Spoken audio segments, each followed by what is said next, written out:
กาศอย่างเป็นทางการผู้ชนะยิ้มชื่นบานขอบคุณทุกท่านอีแม่อีพ่อสุดบ้านโจกคงได้เป็นนายกทั้งทียังมี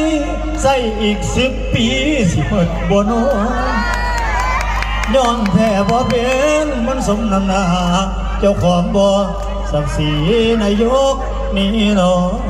มีข้อแต่บ่ถอยได้รับตำแหน่งทำหน้าที่ผู้บริหาร